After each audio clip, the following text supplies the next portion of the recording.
We're taking back ownership over our own wellness and redefining what is useful. My name is Teresa Keto Dickerson, and I'm on a mission to change the conversation around the standard of acceptable. We're disrupting the way products are consumed and the ideas that we aren't in charge of our own wellness. Through connecting to community and professionals, we're clearing the path to live organically. This is an organic journey.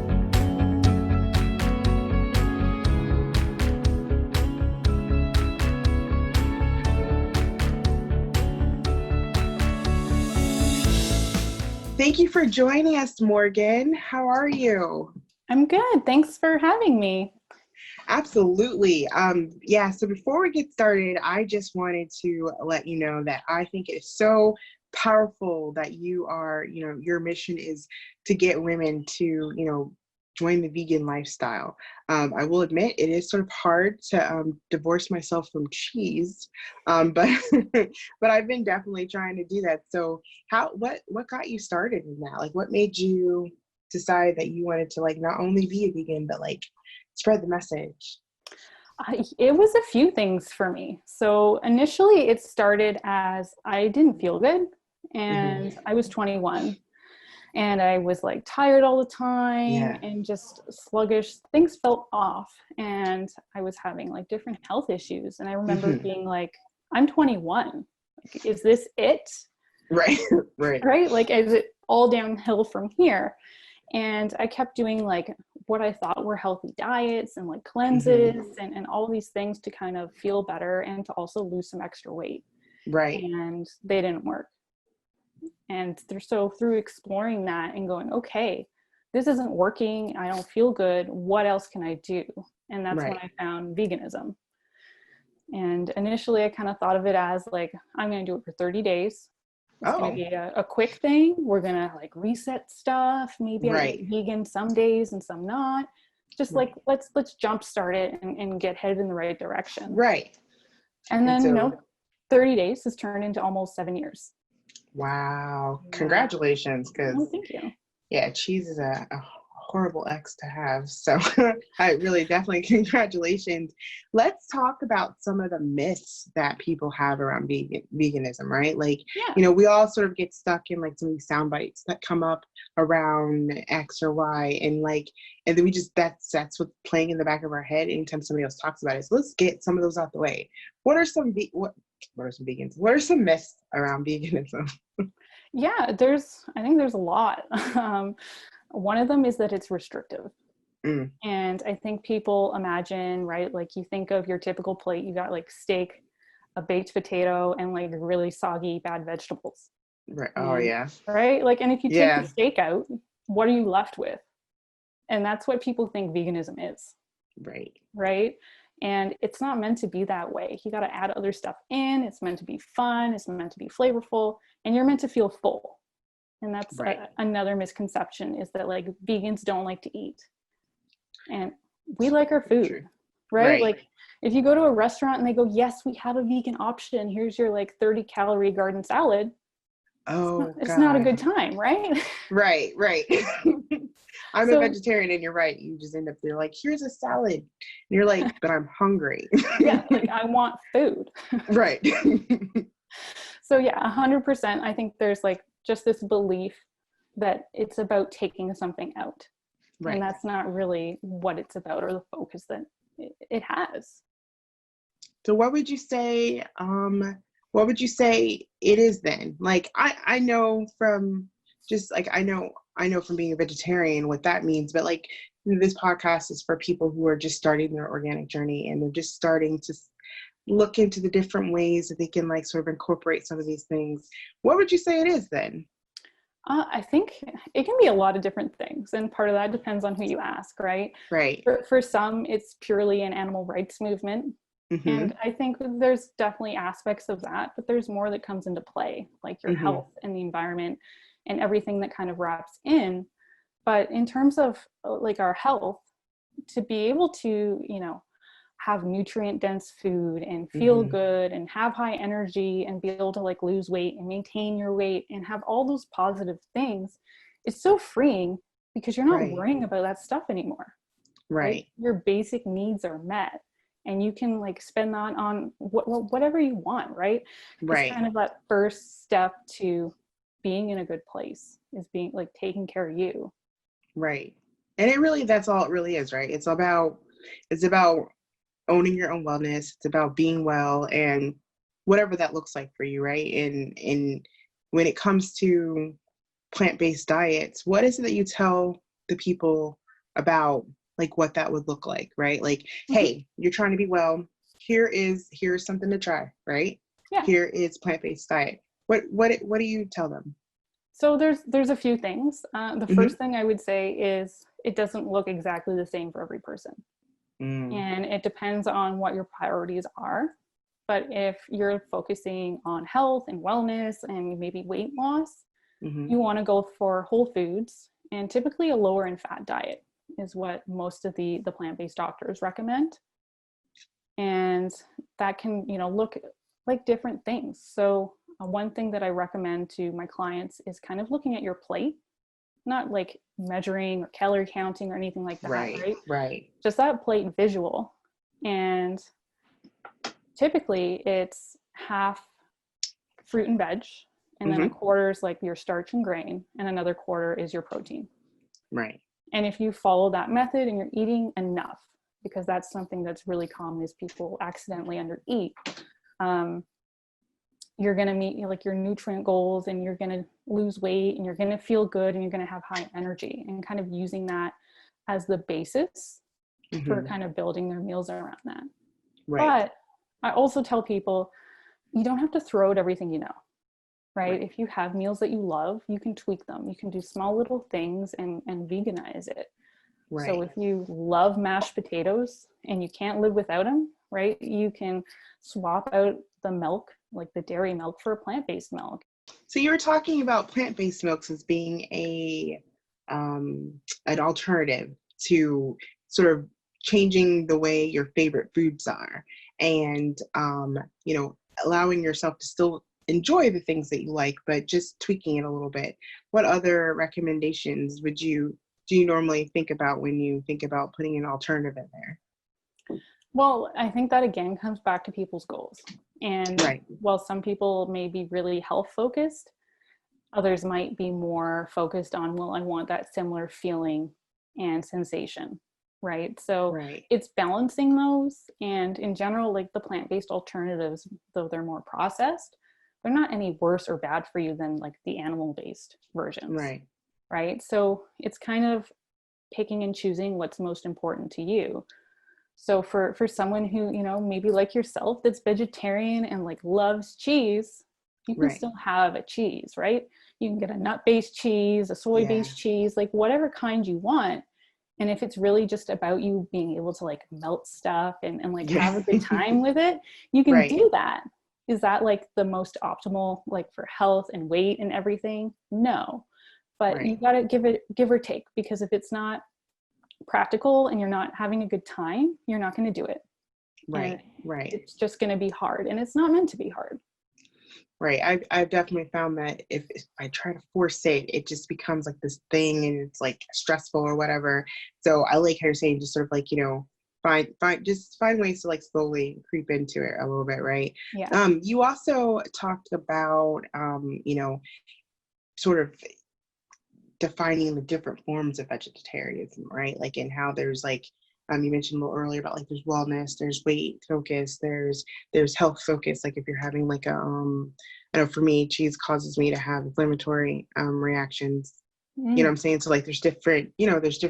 So when you approach, everybody's body's different. So when you approach a client and they, what is it you're looking for to see whether or not like what type of vegan focus they should be sort of doing?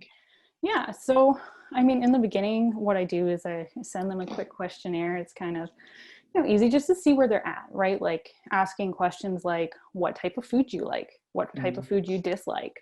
How long do you like to cook for? Is budget a factor for you?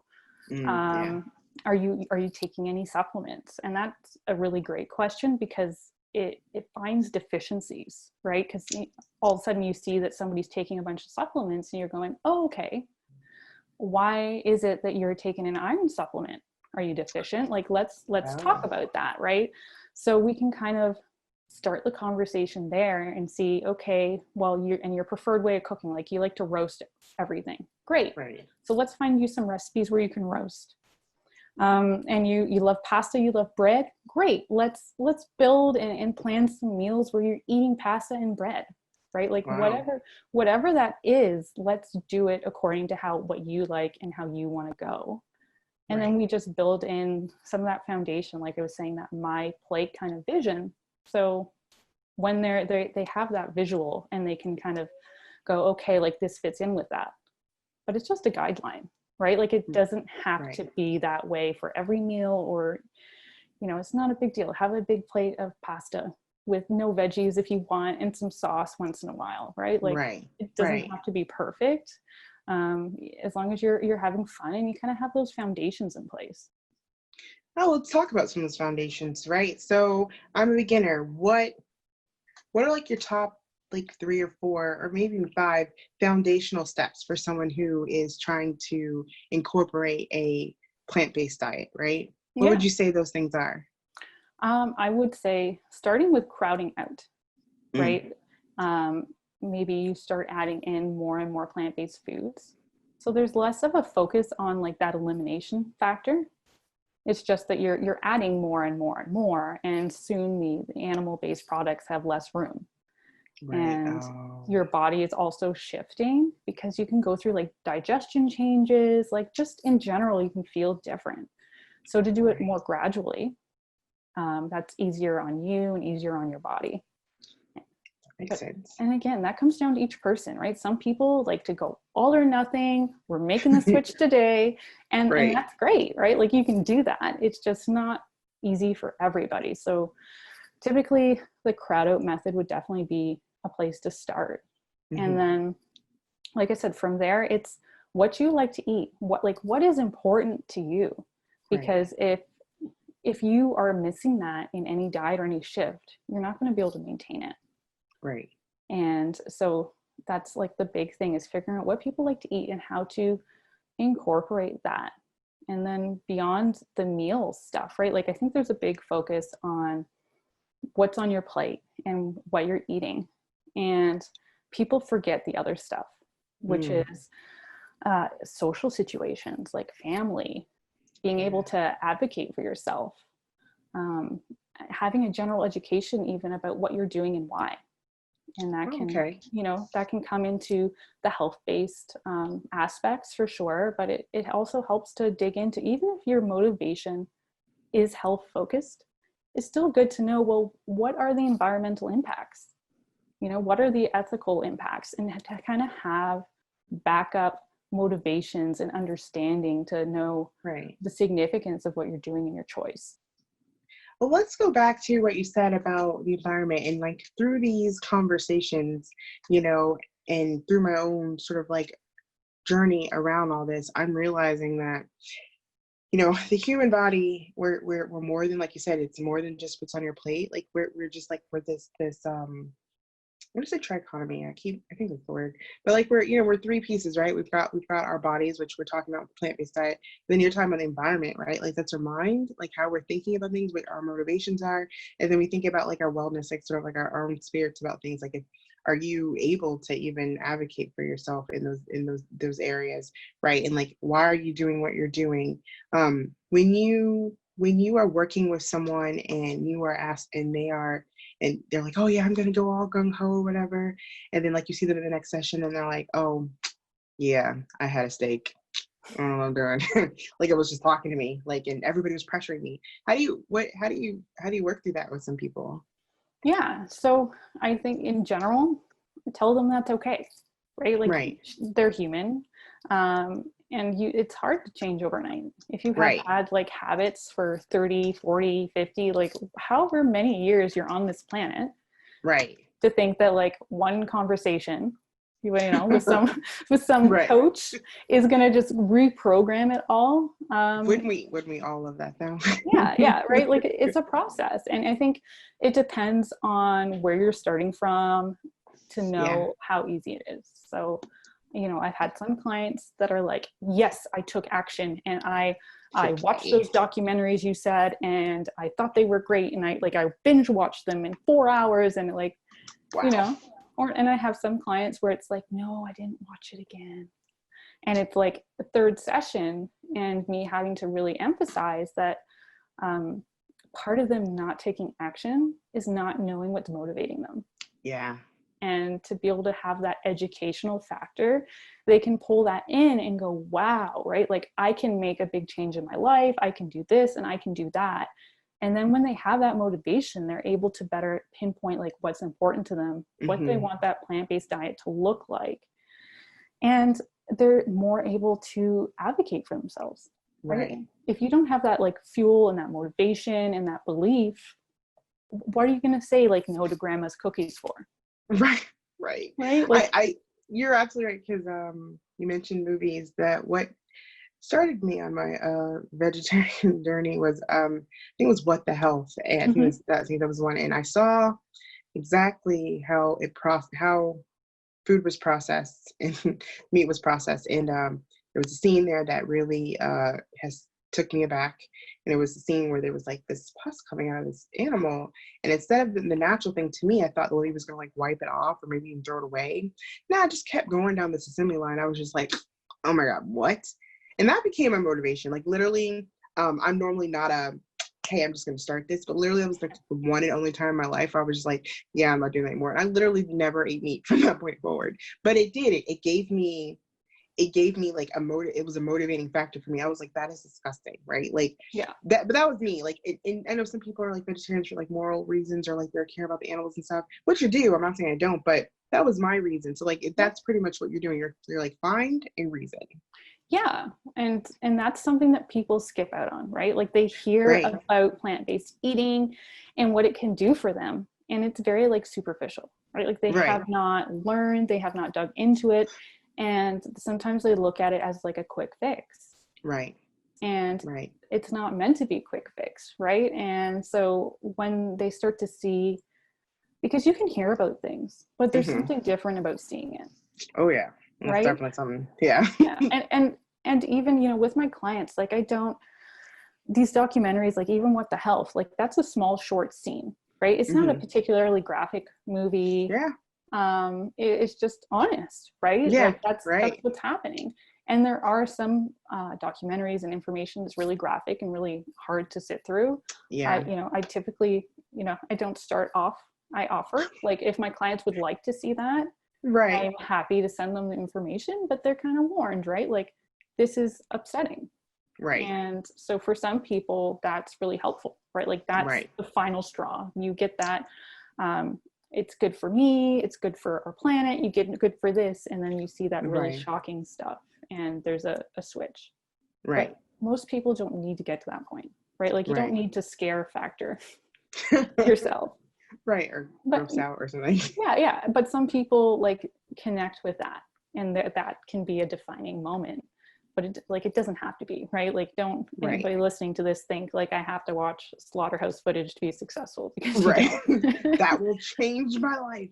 I mean, it probably will, but I mean, yeah. It might be in a way that you weren't expecting. I like how you said that. It doesn't have to, because it doesn't have to be all or nothing. You don't have to just find something that will just trigger you. It can be a gradual process. It can be, I'm trying to make a change for whatever. What other steps do you encourage for people to sort of like ease into it, right? Yeah. So like I was saying, like, the education part is big. And like, that is something that I encourage through the whole process. And it's almost like a drip, where I'm like, okay, why don't you go check out this resource? And then I'm like, oh, let's talk about that. And we kind of drip through this process. And as they're dripping through it, they are like, they're making those changes in their life, right?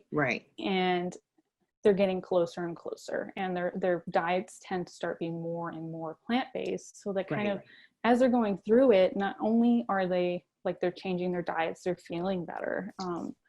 And a lot of them start to see results, right? Like if they have health issues, they start to resolve, and they're going like, oh, right, like this is better and this is Yeah. better, and they're not even 100% into it. Right. So when people start to finally kind of get that education and get the ball rolling, it's just there's more and more motivation. But having that education and then being able to connect and talk, right? Because being alone is really hard for people. Yeah. You know, there's some people, you might be the only vegan in your town. And Oh, wow. Yeah. you know what I mean? Like, and nobody gets it. Yeah. And, you know, your family doesn't understand, and people are worried about you. So something that I really advocate for is community. And that can look in a lot of different ways. But typically, you know, I would suggest to somebody like reach out to vegans online, right? Whether that's like following people on Instagram, even join a Facebook group in your area, just do something so you're with like-minded people, and you have a spot that you can like go to and ask questions and kind of feel a part of something. Because if you're alone and you don't know how to advocate for yourself, and like it spirals, and it becomes easier, even if you're feeling good, even if you're motivated, it becomes so much easier to kind of just toss it and not stick with it. So the big things that I see is people not focusing enough on like the education, the community, and then mindset, which comes back to like that advocacy and being able to say like, this is what I need, because people don't know. Right? Especially if you're a new vegan, people don't know how to help you. So even those that want to help you or want to accommodate, they don't know where to begin. And if you're too shy to ask, or you feel like you aren't worthy of that, then you're not going to get it. And it's something that, you know, in our society, people are happy to accommodate someone who's gluten-free, who's on a keto diet, who, you know, whatever those are. But as soon as like the word vegan comes up, everybody gets weird. Right. Right. So it's just kind of, you know, explaining that to somebody and having those conversations with them and with their family, like being able to advocate for themselves and put those foundations in place and say, hey, like, I love your meatballs. I love them. But could you, you know, like, can we tweak them a little bit? Like, give me that marinara sauce. I love it. But what if we need some like oat and lentil meatballs? Right? Like, I love your cooking. I want to eat it. But like, let's just tweak it a little bit and I eat all you'll give me. Right. Like, I will promise I will just eat the whole plate. Right. Exactly. And, you know, I think one of those things, having a conversation around what being a vegan is, and like we talked about this in the beginning about like, it means like, it's not just lettuce. And people, even people who probably want to get started, like that is the fear, right? It's like, I'm going to get stuck eating lettuce for the rest of my life. So the question I was going to ask was around cooking. And like, I just learned this concept. Well, I mean, I knew sort of in my own head around just for whatever reason, I like to cook with a lot of color. It just looked pretty on my plate. But some reason I was watching this cooking show, and this lady was like, if you know, and I started to find out from this whole entire journey that cooking, different colors signify these different nutrients. So the more colorful your food is, naturally colored, of course, the more nutrient is. Like, is that something that you advocate, is cook color? Well, yeah, not specifically, but just variety, right? Like having variety, being colorful, and focusing on whole foods, but they're naturally colorful, right? So if you're gonna have like half your plate fruit or vegetables, there's got to be some color in there. Yeah, there's gonna be naturally, Yeah. So and it depends, right? On what like the client's needs are. So I've had a few clients now that have had issues like with low iron. So then it'll be like, okay, let's talk about iron. Let's talk about, you know, some foods that are good for that. And don't forget to combine it with some vitamin C. You know, just some of those things. But what's really interesting is that I've seen this iron thing come up a lot recently. Really? And you know, I've been like talking with women, and there's been a lot of women that I've talked to that outside of my clients, that came into veganism with anemia, and it got better. like all their life having issues with anemia, and them switching their diet to what they're told, right? Like if you don't have your red meat, Right. you're not going to get your iron, and it improving. But that coming back to like eating a lot of plants. Right. And I think it's just like the combining and the different ways that the nutrients are absorbed Right. are helping them, you know, improve this condition that they thought they were going to have their entire life. Right. I saw another documentary, and you probably know about this more than I do, around the fact that because animals are consuming the naturally made irons that happen in plants, we're getting the iron second best when we eat it through meat anyways. Getting it directly from the source is better anyways. Have you done any research into that science and like what's going on there? Not specifically, but I know Mm, like that theory, and I've heard it a lot within like some of the documentaries and the plant-based right. doctors. But like you're even beyond iron, you're filtering nutrients, right? Like Mm, we are feeding these animals right. a lot, right? Like a lot of food Right. that could be, you know, it's like 80% of soy goes to livestock. Right. Yeah. And Heard that. soy is one of those things that they like plow down forests for, and Right. they plant, and a lot of it's GMO when it's Right. fed to livestock, right? So there's a lot Right. of negative impacts that come into um, taking those plants and feeding it to the animals to then eat the animals. Right. We It's could almost be, yeah, we could be eating the plants. And when I say eating those plants, I don't mean like the GMO soy, right? Like right. Right. we wouldn't be growing GMO soy there, right? right. We'd be growing something else, but Right. we could be getting more use out of the land and not wasting. Like, why would we raise a cow for however Right. many months Right. until till slaughter when we could just Eat the eat? plan. Yeah. Right. Right. And just sort of, a lot of people have like this love-hate relationship with food, especially when you might be one of those types of people who like struggle with weight loss, like, right.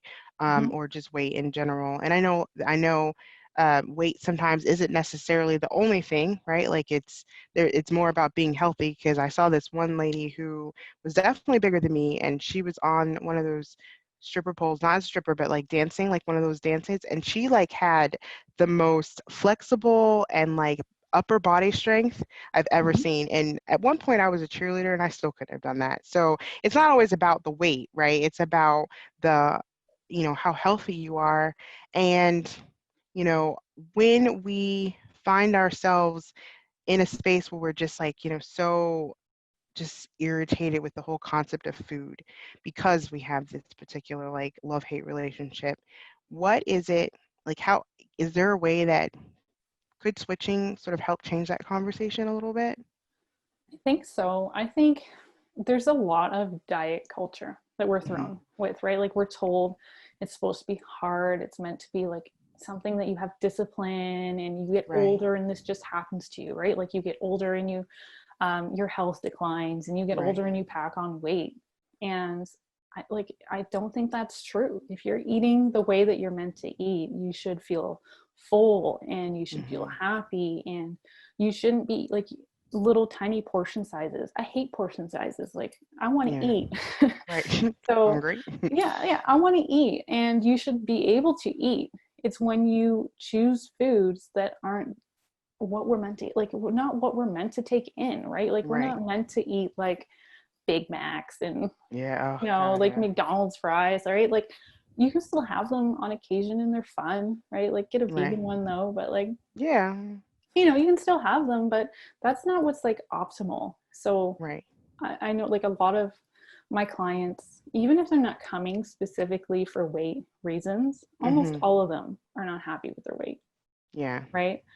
So it's like a conversation that we have is like going back to that plate, kind of balancing it like that, but Hmm. then also focusing more on volume, like foods that are higher in volume, Right. but lower in Right. calorie. So like taking out foods that are really high in fat, and Hmm. oils is a great way to kind of fast track weight loss. And So removing the oil, you're saying? yeah, so like if you, let's say like you're cooking all the time with olive oil or coconut oil, It's a Mm-hmm. lot of calories, and it's not like there's no nutrition in that. Ah, okay. So for people, right, if they are like, because losing weight is about a calorie deficit. Right. But the thing is, counting calories sucks. Mm-hmm. It's not a good time, and Nope. it's not practical. It's not something that's sustainable. Right. So to target instead the foods that you're eating that are really high in calorie, taking them out temporarily, right? Like, we're women, we need some fat. Like Right. Yeah. but you know, when it comes to weight loss, it's about the deficit. So take out the things that don't fill you up, right? Like, you don't get that stretch feeling in your stomach. You're not like, Right. yes, I've had 1,000 calories of olive oil and I'm good to go. Right? Like, Right. like nobody does that. So Right. that's one thing that like is really helpful to clients, is taking out the oil, taking out the avocados, taking that out, like cheese, because a lot of people, right, like everything Oh has yeah. cheese on it, and Yeah. it's calorie dense and it's higher in fat, and it just, you know, It's not really. it's not helping you lose the weight. Right. Right. And it's not. And it just puts you back into that cycle, right? It just puts you back into the cycle. You're just like, oh my God, why? So I like this. So all right. So what the things that we've got going on, right? So we have to, you know, find what motivates us. Yeah. We have to find out how we can find alternatives to the Mm-hmm. things that we like. Like, we're Yeah. don't deprive yourself. Find whatever you like. Find an alternative, and start gradually is one of the things that you recommend, right? Yeah. Yeah. Um, and then um, um, I'm trying to remember that. I think there was like one other one I'm forgetting, but we'll remember. But anyways, but a lot of what you're saying is sort of like helpful tips. What are some helpful tips a person can do to what's the word I'm looking for? What's some helpful tips a person can do to avoid some pitfalls? Yeah.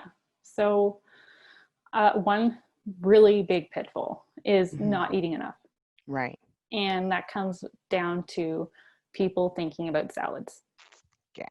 And if you don't eat enough, like, and even if you're trying to lose weight, right? Hmm. Like, if you eat cucumber and celery salads, you're going to have a bad time, right? Yeah. Like, Not fun. there's no calories in that, but there's Right. people that will be so focused on what's the lowest calorie food and the lowest calorie like combination. And they're like, maybe they're eating 400 calories in a day, and they're wondering why, like, why am I having cravings, and why am I Right. not feeling good, and why am I having headaches, Right. and all this stuff. So something that, you know, for people that are new, if you're doing something that's really whole foods focused, because Hmm. that's higher in volume, lower in calorie, I do suggest to people to track your calories for a day or two, Right. just to see, because when you're shifting how you're eating, especially if you've gone all in, Hmm. you're not normally used to eating that much food. And so you might be like, I'm full, like I'm good, Right. but you're not, because you've not looked at your plate right, and maybe you're just having this big, like, giant salad, but Right. And there's nothing in it. And so, right. like, you're wondering, why am I having headaches, why am I craving cheese, why am I craving meat? So eat enough is like one of those really big things to avoid. You know, Okay. don't, even if you're trying to lose weight, make sure that you're eating enough calories. And Right. like I said, Okay. I don't advocate for calorie counting or like portion sizes and all that kind of like diet culture stuff. Right. It's just more about double checking, right? If you're Right. doing something completely new, and you might think, well, my plate's only supposed to be really tiny, it's supposed to be like the size of my fist or whatever, Right. right? Right. Yeah, I've That, heard that one. yeah, Yeah. that shifts when you start to eat plant-based, because it's just different proportions of Right. calories. Yeah. Yeah, because it's definitely different density as well. So you're gonna be hungry if you're only eating this much lettuce. God, that makes me makes me a little anxious just thinking about it. Like, oh my God, I'm gonna be hungry. So we've learned a lot today around you know, what we're looking for, ways that we can get started and jump started. We didn't get really a chance to talk about was why you got into this in the first place. Yeah. And like what was it that made you like what's behind what's behind Morgan Fitchett's journey into veganism? Yeah. So like I had mentioned a little bit earlier, there was a lot of like health motivations for me to go vegan. But then what kept me vegan is some of these things that I realize now that people are missing, which is like that education and that community. And so for me, when I was doing that 30 days, I watched Forks Over Knives and I watched Earthlings. And Forks Over Knives is very like health focused. And then Earthlings is like the slaughterhouse stuff. Oh, wow. And I remember just like my mind being blown because I didn't know about the health stuff, and I didn't know about, you know, everybody says like, I know, I don't want to see it. You don't know. That's the unfortunate thing, is like, you don't know. You think you know what that is, but you definitely don't. So that was like what cemented my choice to go vegan. But then in terms of coaching, initially I started last September. So September 2019, I was on maternity leave, and I thought, you know what, like, I don't want to go back to my old job. I want to start something that's for me and is more aligned with like what I'm interested in.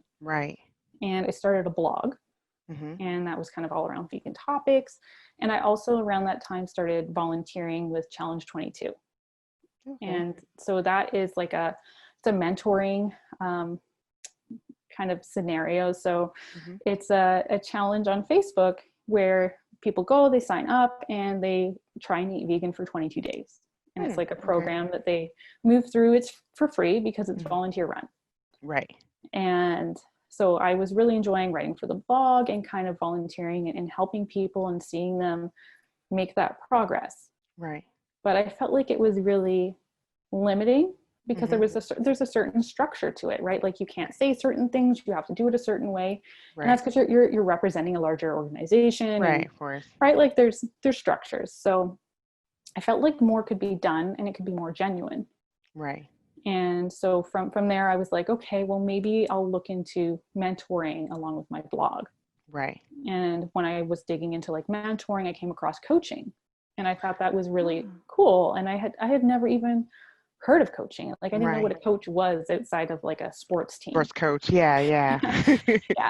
So, you know, I dug around and I kind of was looking at what other people were doing, and nobody was really doing like what I was interested in, which was not just focusing on like what's on your plate or like a meal plan or a nutritional profile, because like that's like the beginning stuff. That's not the hard thing, right? Like, it's everything else that is what makes people stick with it and what makes people successful.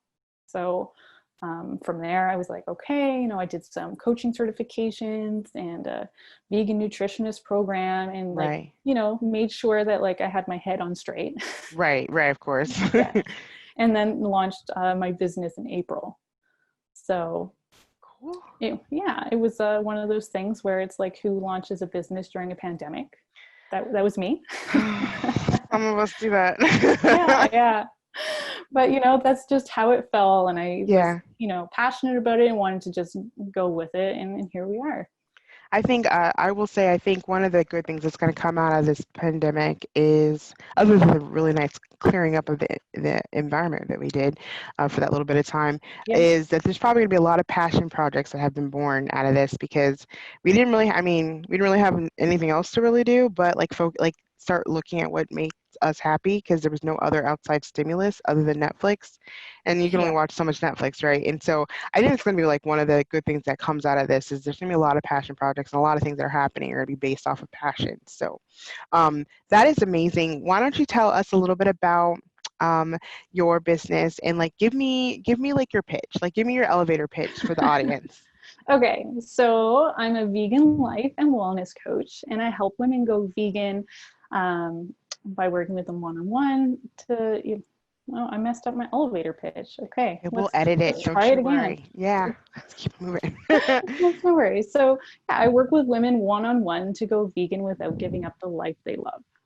And that's like the thing, right? People think veganism means giving up everything they know and all the good stuff. So it's not about that, right? Like, you want to keep the good stuff and get out what's not serving you. Right. I love that. Thank you. And so where can people find you? What's your... So my website is thevegquery.com. I'm also on just about every single social media, the same at the Veg Query. Right. And yeah, I'm there. I also have a Facebook group for women. It's called Women Going Vegan. And I go live in there every week. And it's kind of like that community that we've been talking about, right? Mm. So people are sharing pictures and asking questions. It's been really fun so far. So you can find me there as well. And that's one thing about here at the Organic Journey. I really am a huge proponent of community when it comes to any type of huge life-changing decision that you're trying to make. And going natural is one of those things, right? We're really, it's going against the grain right now, but we really are going to try to change that, right? We're going to try to change it so the natural, organic, vegan, vegetarian lifestyle, that is the norm. That's our goal, right? Let's get everybody healthy. So I just want to thank you so much, and like thank you for like disregarding all the technical difficulties. I appreciate that. No worries. But thank you so much for agreeing to join us and to teach us about being vegan and what that means, and really diving a little deeper for those of us who are interested. And so, like Morgan mentioned, you can find her at theveganquery.com, and be sure to check her out and check out her blogs if you want to learn more. And I want to say thank you very much, and remember to live organically.